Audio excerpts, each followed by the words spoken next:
Welcome everyone to Weekly News and NIDW Minimajor Tidbit, and the topic for this video is Motion for Reconsideration ni Romualdes, Impeachment ni VP Sara.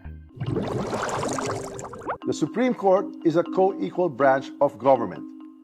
Its wisdom is deep, its authority is real. But its members, like the President and the Vice President, are also impeachable officers. When the court lays down rules for how it or others like it may be impeached, it puts itself in the dangerous position of writing conditions that may shield itself from future accountability.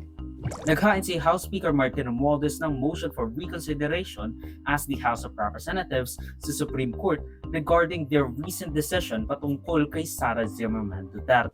With full respect to the Constitution, in defense of institutional balance, and in the name of the Filipino people, the House of Representatives has filed a motion for reconsideration before the Supreme Court. This is not an act of defiance. It is an act of duty. We do not challenge the authority of the court.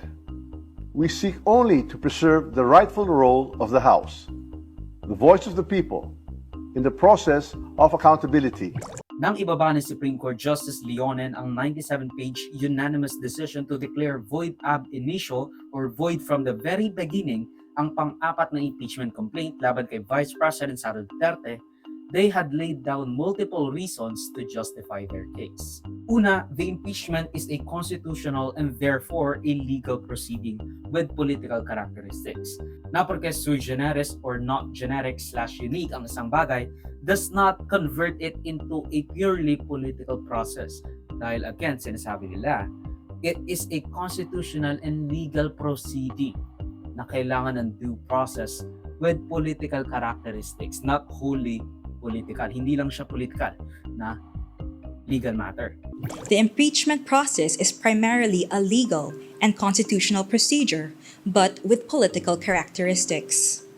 It may be sui generis, but it is not a purely political proceeding. Kahit na, only the House can impeach an official at only the Senate can try that official. Sinabi nila yon kasi maraming kumwestiyon kung mayroon ba talagang jurisdiction ng Supreme Court sa kaso ng impeachment. Hindi ba co-equal ang tatlong branches ng gobyerno that no one is above the other? At ayon sa konstitusyon, the impeachment is only done by Congress. The Supreme Court decision written by Senior Associate Justice Marvic MVF Leonen ruled that all legal issues involving impeachment proceedings are subject to judicial review. Considering the nature of the offices and the institutions that are subject to impeachment, its effect on the independence of constitutional departments and organs, and its nature as a constitutional process. Pangalawa at pangatlo, the first three impeachment complaints ay sinasabing naumpisahan ng i-endorse ito ng one or more congressman. Considered as archive na raw ang tatlong impeachment complaint noong nag-transmit si Velasco to the freaking Senate. The court took note that the House and the 19th Congress did not act on the first three endorsed complaints, which were considered terminated or dismissed upon adjournment of the House. The three impeachment complaints were archived and therefore deemed terminated or dismissed on February 5, 2025. Therefore, no new impeachment complaint, if any, may be commenced earlier than February 6, 2026, the Supreme Court held.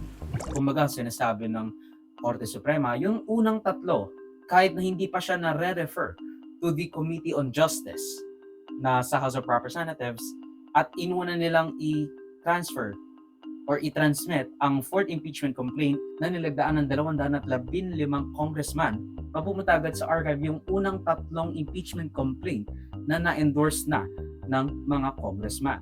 Noong sabi ni Romualdes, in-archive lang nila ang impeachment after matransmit sa Senado yung impeachment complaint endorsed by 215 congressmen. On February 5, 2025, the House transmitted the fourth impeachment complaint, filed and signed by 215 members, to the Senate. Only after this transmittal did we archive the earlier three complaints. The sequence matters. It proves there was only one valid initiation, not 4. Even the court's own precedent, Francisco versus House, supports this. Only one impeachment can be initiated, and that initiation begins with a 1/3 endorsement or a referral. That is exactly what the House did. Sa desisyon rin ng Supreme Court, wala daw binigay na due process kay VP Sara para mapaalam sa kanya ang ebidensya and magpaalam sa lahat ng Congress. Romualdes said na that's what the impeachment court or the Senate is for. Kung gusto niya protektahan or again the due process of letting you defend yourself in front of your peers at in front of the judiciary, yun ang impeachment court ng Senate. Doon siya pwede magsalita, doon niya dedepensahan yung sarili niya. Doon ilalabas yung mga ebidensya. Doon niya madedepensahan, made known of the accusations and evidences laid against her. The court also said the Vice President was denied due process because she was not furnished a copy or given a chance to respond. But nowhere in the Constitution is that required before transmittal. In fact, in all past impeachments, the trial and the right to be heard take place in the Senate. To invent new rules now and apply them retroactively is not just unfair, it is constitutionally suspect. Pinaalala niya rin sa mga Supreme Court justices na they are impeachable officials too. And if they can decide what can and what cannot be impeachable, what are the rules of impeachment, then they upset the balance between the branches of the government kasi nga again, only the Congress is allowed to administer the impeachment. Kasi ang impeachment ay purview lamang ng House of Representatives at sa Senado naman ang paglilitis. Walang opisyales ang viably mai-impeach because of the new rules laid down by the Supreme Court, which the Supreme Court does not have authority over impeachment matters. Ayun ang sabi ni Romualdes. The Supreme Court is a co-equal branch of government. Its wisdom is deep, its authority is real. But its members, like the President and the Vice President, are also impeachable officers.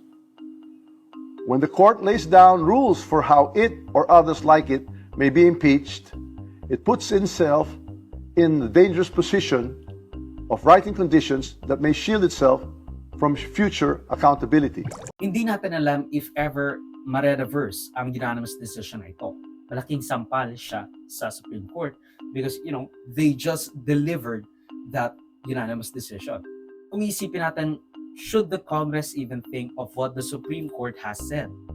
May pakiba dapat ang Senado at House of Representatives kung ano ang nasa isip ng Supreme Court when the impeachment is decidedly under the purview of HOR at Senado. Kumbaga, bakit inilalaan o sinasang-alang ng mga senador ang opinion or ang desisyon ng Supreme Court about the impeachment, never mind the fact na dismissed ito based on a technicality in a different, stricter interpretation mga justices ng nasabing pangyayari.